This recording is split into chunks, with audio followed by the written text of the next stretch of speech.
Saudari-saudara yang dikasihi Tuhan, berikut ini saya akan membacakan homili untuk hari Minggu biasa ke-6 tahun B tahun 2021 yang sudah disiapkan oleh Bapak Uskup Monsinyur FX Hadi Sumarto Okarem, Uskup Emeritus Keuskupan Manokwari Sorong dan Keuskupan Malang.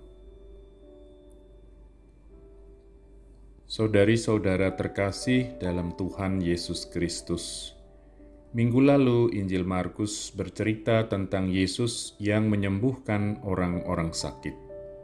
Hari ini secara khusus Markus bercerita bahwa Yesus menyembuhkan seorang yang sakit kusta atau lepra yang sangat ditakuti orang.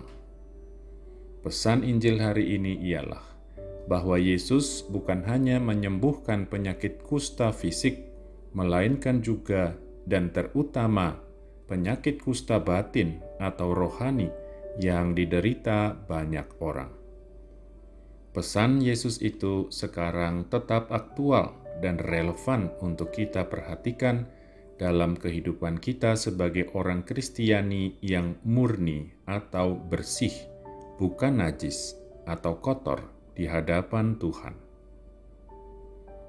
Saudari-saudara seiman dalam Kristus Yesus, di zaman Perjanjian Lama, kusta sudah dianggap sebagai bahaya terbesar, sampai penyakit ini dikaitkan dengan hidup keagamaan. Orang yang sakit kusta tidak boleh ikut beribadat bersama orang lain, sebab dianggap najis, tidak murni. Di zaman Yesus juga sama, orang sakit kusta disingkirkan atau diasingkan dari masyarakat. Hubungannya dengan orang lain terputus. Sekarang ini, meskipun belum seluruhnya, pada umumnya penyakit lepra sudah dapat diatasi. Namun isi pesan Injil yang kita dengar hari ini, dewasa ini pun tetap aktual dan relevan. Sebab di zaman kita masih banyak orang yang menderita kusta batin.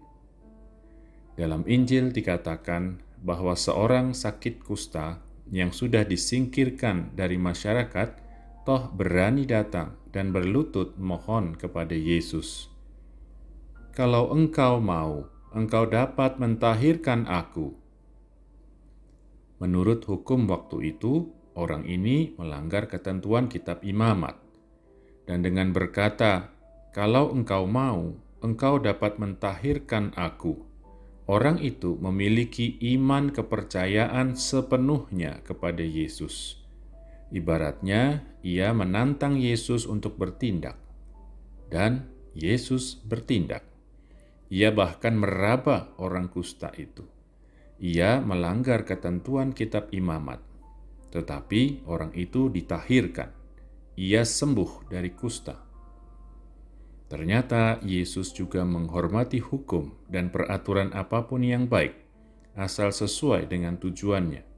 Maka ia minta supaya orang itu pergi kepada seorang imam untuk diteguhkan penyembuhannya, supaya ia diakui dan diterima lagi untuk berhubungan dalam masyarakat umat Yahudi lainnya. Saudari-saudara yang dikasihi Tuhan, apa gerangan pesan Injil hari ini bagi kita sekarang ini? Pada dasarnya, Injil hari ini mengajak kita untuk makin memahami dan melaksanakan persaudaraan dalam kasih. Kasih sejati tidak mengenal batas atau perbedaan, mengatasi segalanya. Yesus memberi teladan tentang sikap dan perbuatan kita terhadap sesama kita. Tidak ada perbedaan, tidak ada orang lain atau sesama yang dianggap najis atau kotor. Yesus justru mendekati orang-orang yang secara resmi ataupun menurut pandangan masyarakat dianggap najis, berbahaya, rendah, berdosa, tak berarti bagi masyarakat, dan harus dijauhi. Saudari-saudara umat Allah yang terkasih, di dalam masyarakat kita sekarang ini pun yang menyebut dirinya sebagai masyarakat modern, terdapat juga penyakit kusta modern. Di satu pihak, banyak sesama kita yang sakit, bukan sakit fisik apapun bentuknya, melainkan sakit hatinya, hanya sibuk dengan kepentingannya sendiri. Inilah lepra atau kusta egoisme. Tetapi di pihak lain, banyak pula orang yang merasa dirinya disingkirkan dari kelompok atau mengalami adanya diskriminasi di pelbagai bentuk atau rupa.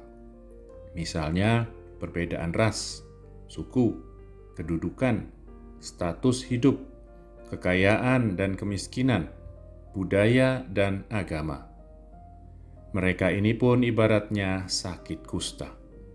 Nah, inilah penyakit kusta modern timbal balik yang harus kita atasi.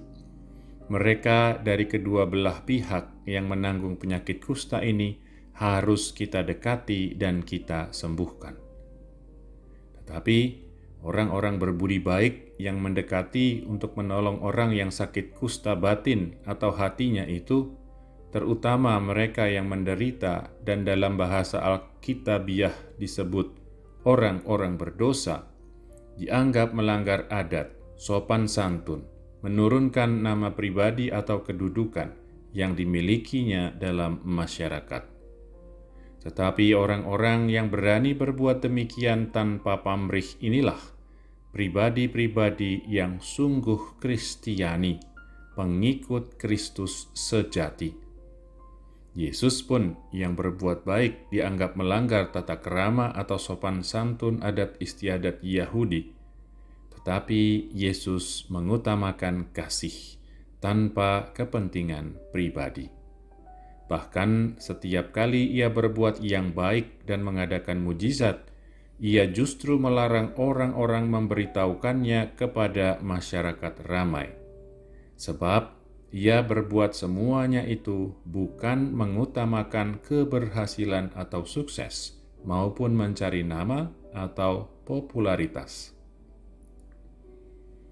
Saudari-saudara, kawanan pilihan Allah, perlu pula kita perhatikan dalam Injil hari ini dikatakan bahwa Yesus tergerak hatinya oleh belas kasihan.